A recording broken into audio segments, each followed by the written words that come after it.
নমস্কার বন্ধুরা, আজকে আমি আর একটা গল্প নিয়ে এসেছি। এক ব্রাহ্মণের খুব ভাগ্যের গল্প। এত ভাগ্য ভালো না ব্রাহ্মণের, যে গরিব হয়েও না বিদ্যা শিক্ষা থেকেও সে কত বড় কি করে রাজার রাজসভার পণ্ডিত হয়ে গেল। এরম তো এখন হয়, এরম মানুষের হয়। গল্পটা শুনলেই তোমরা বুঝতে পারবে যে আজকালকার দিনে মানুষ নানা রকম ভাবে বিদ্যে না অর্জন করেও বিদ্যে জাহির করে। যাকে তোমরা মন দিয়ে শোনো গল্পটা। ভালো লাগলে একটা লাইক করো, শেয়ার করো, অবশ্যই সাবস্ক্রাইব করো, তাহলে আমার গল্পটা দিকে দিকে ছড়িয়ে পড়বে, তাহলে সবাই শুনতে পারবে। তাহলে আজকে আমি শুরু করি সেই ব্রাহ্মণের গল্প। কোনো এক গ্রামে একটা ব্রাহ্মণ বাস করত, তার বউকে নিয়ে। কিন্তু ব্রাহ্মণ ছিল বেজায় গরিব। শুধু তাই নয়, ব্রাহ্মণ ছিল হদ্দ বোকা আর কুঁড়ে। একটা পয়সা উপার্জন করতে পারতো না, কিন্তু তার খাওয়া দাওয়ার জন্য ঝোঁক ছিল খুব। এদিকে ব্রাহ্মণের বউ ছিল ঠিক তার উল্টো, যেমন চালাক তেমনি মুখরা। আর ব্রাহ্মণের এইরকম কুঁড়ের অবস্থা দেখে ব্রাহ্মণী তাই নিজেই চেষ্টা করে কিছু রোজগার করে সংসার টংসার চালাতো।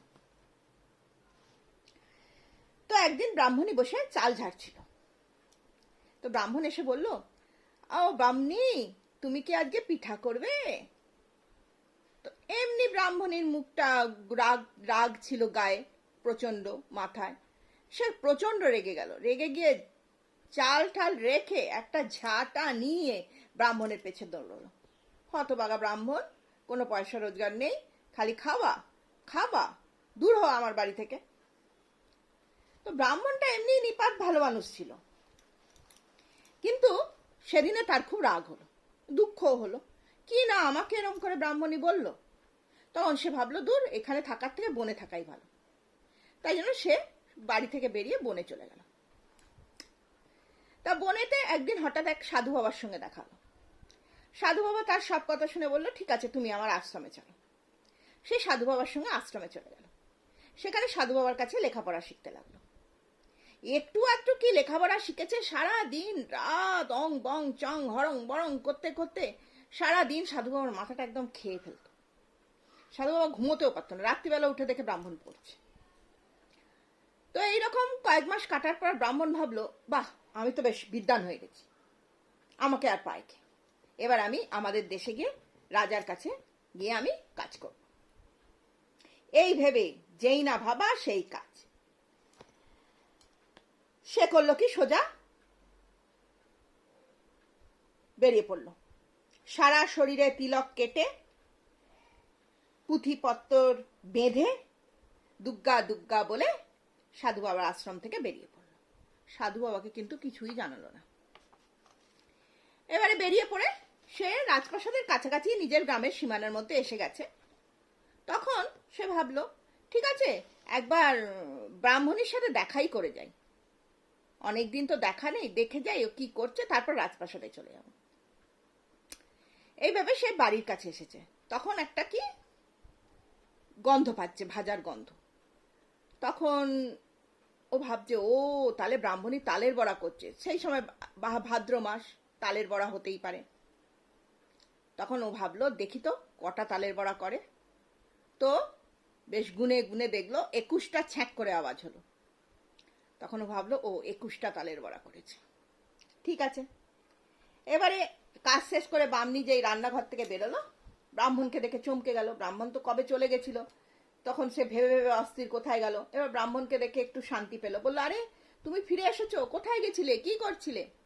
তখন ব্রাহ্মণ বলল, আরে বামনি, তুমি কি জানো, আমি দেখো কত বড় বিদ্বান পণ্ডিত হয়ে এসেছি। তখন ব্রাহ্মণী দেখলো মাথার চুলে টিকিতে ফুল বাঁধা, পুঁথিপত্র নিয়ে, গায়ে তিলক কেটে ব্রাহ্মণ তো সত্যি। বলে, তুমি কি বিদ্যা শিখেছো এমন?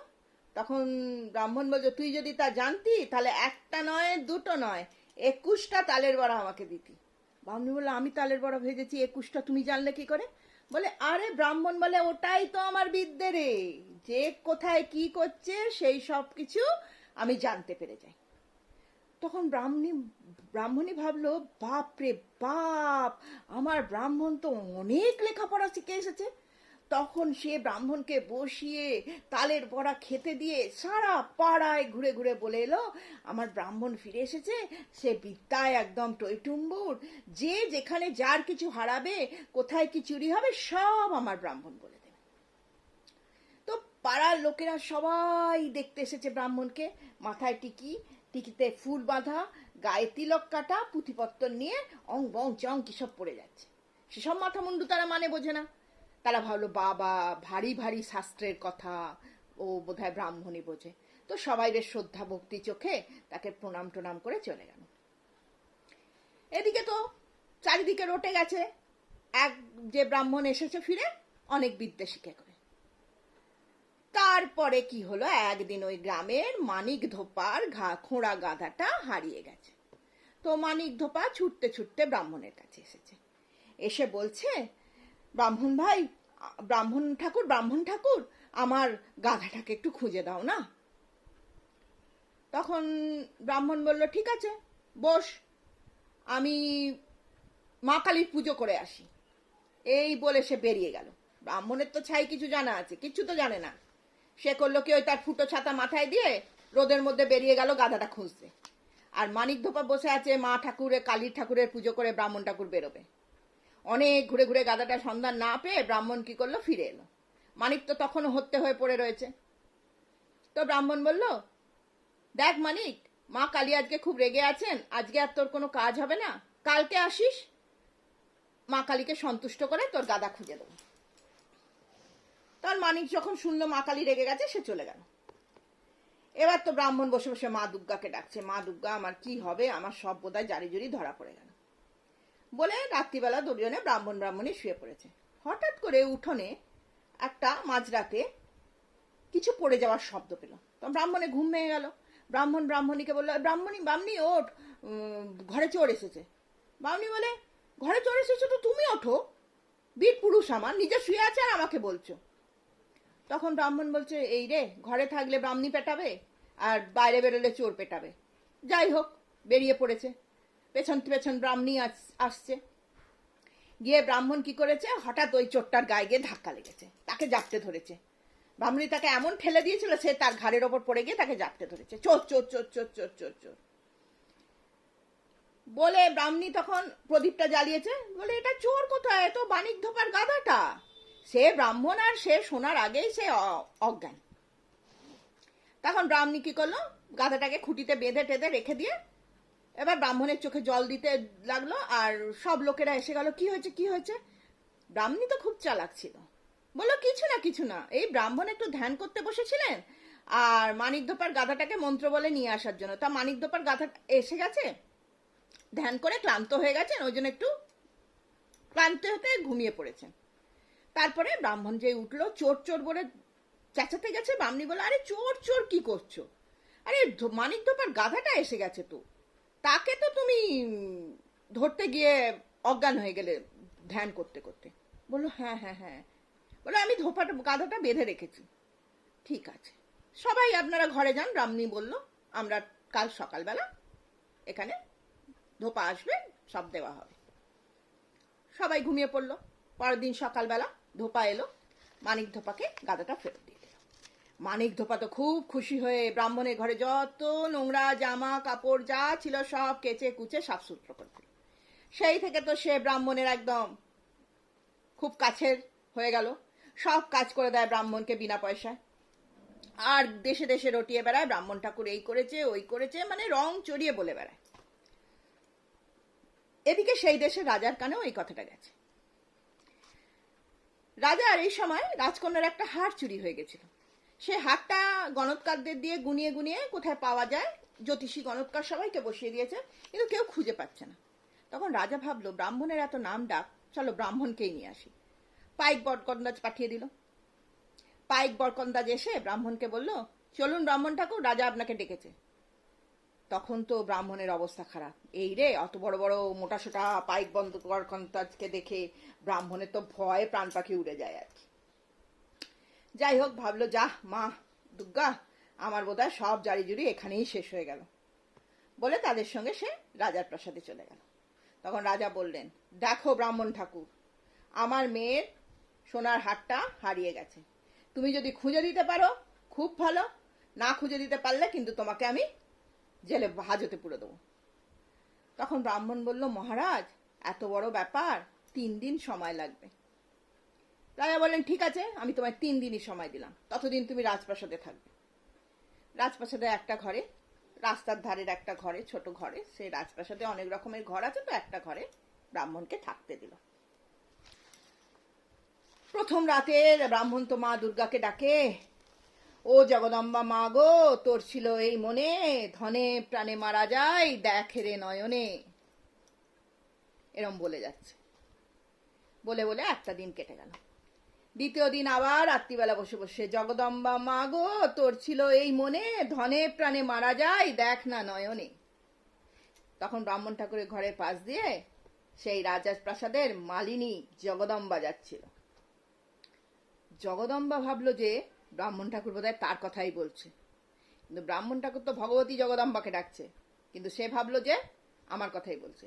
সে সঙ্গে সঙ্গে হুড় দূর করে এসে ব্রাহ্মণের পা জড়িয়ে ধরল। হে ব্রাহ্মণ ঠাকুর, আমাকে বাঁচাও, আমি অতি লোভে পড়ে এই কাজ করে ফেলেছি, আমাকে আর তুমি রাজার কাছে দিও না। ব্রাহ্মণ বলল, বুঝতে পারলো না এ কি হলো রে বাবা। তখন জগদম্বা বলছে, আপনি আমাকে রেহাই দিন ঠাকুর, আমাকে বাঁচিয়ে দিন, রাজকোষে পড়লে আমার খুব ক্ষতি হয়ে যাবে। আমি লোভ সামলাতে পারিনি, রাজকন্যার হারটা খোলায় পড়েছিল, তাই আমি রাজকন্যার হারটা চুরি করে নিয়েছি। তখন ব্রাহ্মণ বুঝতে পারলো, ও আমি ডাকছিলাম ভগবতী জগদম্বাকে, এসে হাজির হলো মালিনী জগদম্বা। বললো, ঠিক আছে, আমি তোকে বাঁচিয়ে দেবো, বাঁচিয়ে দেবো। তুই এক কাজ কর, ওই হারটা একটা হাঁড়িতে করে নিয়ে রাজপ্রাসাদের পুকুরের পশ্চিম পাড়ে পুঁতে দিয়ে আয় কাদার মধ্যে, তারপরে কেউ তোর নাম জানবে না, আমি তোকে বাঁচিয়ে দেবো। বলে মালিনী জগদম্বা চলে গেল, গিয়ে পুকুর পাড়ে পুঁতে দিয়ে এলো। পরের দিন সকালবেলা ব্রাহ্মণ ঠাকুর পুঁথিপত্র বগলে করে, টিকিতে ফুল বেঁধে, গায়ে ফায়ে তিলক কেটে এসে এই পুঁথি ঘাটে ও পুঁথি ঘাটে, এ পুঁথি ঘাটে ও পুঁথি ঘাটে, অং মং চং কত কিছু মন্ত্র পড়ে করে টোরে রাজাকে বলল, মহারাজ আপনার পুকুরের মধ্যে লোকানো আছে রাজকন্যার হার। পশ্চিম পাটটা বলতে ভুলেই গেল। রাজার লোকেরা গিয়ে পুকুর ঘেঁটে চারপাশ পুকুরের মধ্যে খুঁজে খুঁজে হার পেল না। রাজা এসে রেগে গেল, কি বলছো ব্রাহ্মণ, তুমি ভুলভাল বলছো, কই আমার তো হার পাওয়া গেল না। তখন, দোহাই মহারাজ, আমার কোনো ভুল হয়নি, পুকুরের পশ্চিম পাটটা খুঁজে দেখুন, তবে জানবেন এসবই আপনার জগদম্বার কাজ। রাজা ভাবলেন, ও মা জগদম্বার কথা বলছে, প্রণাম করে তখন বললেন, আচ্ছা আচ্ছা ঠিক আছে, যদি এবার না পাই কিন্তু তোমাকে হাজতে পাঠাবো। রাজা ভুল করলো না, তাকে দড়ি দিয়ে বেঁধে রেখে সবাই মিলে আবার খুঁজতে গেল পুকুরের পশ্চিম পাড়ে। পশ্চিম পাড় খুঁড়তে খুঁড়তে পেয়ে গেল রাজকন্যার হারটা মাটির হাড়ির মধ্যে। সেটা নিয়ে আসার পর রাজা খুব খুশি হয়ে ব্রাহ্মণকে বাঁধন টাধন খুলে দিয়ে পাটা ধরে বলল, প্রণাম ব্রাহ্মণ ঠাকুর, প্রণাম প্রণাম, আপনার উপর আমি ভুল সন্দেহ করেছি, আমাকে ক্ষমা করুন, আমাকে ক্ষমা করুন। এরপর থেকে এই প্রাসাদের আপনি রাজপুরোহিত হয়ে থাকবেন, সভাপণ্ডিত। বলে ব্রাহ্মণ ঠাকুরকে সভাপণ্ডিত করে দিল। আর ব্রাহ্মণ তো রাজপ্রাসাদের এখন সুন্দর ঘরে থাকে আর সোনার খাটে শোয়। আর ব্রাহ্মণই তো ব্রাহ্মণের কথায় হেসে হেসে কথা বলে, আর তাকে রোজ পিঠে খাওয়ায়। তাহলে বুঝলে গল্পটা।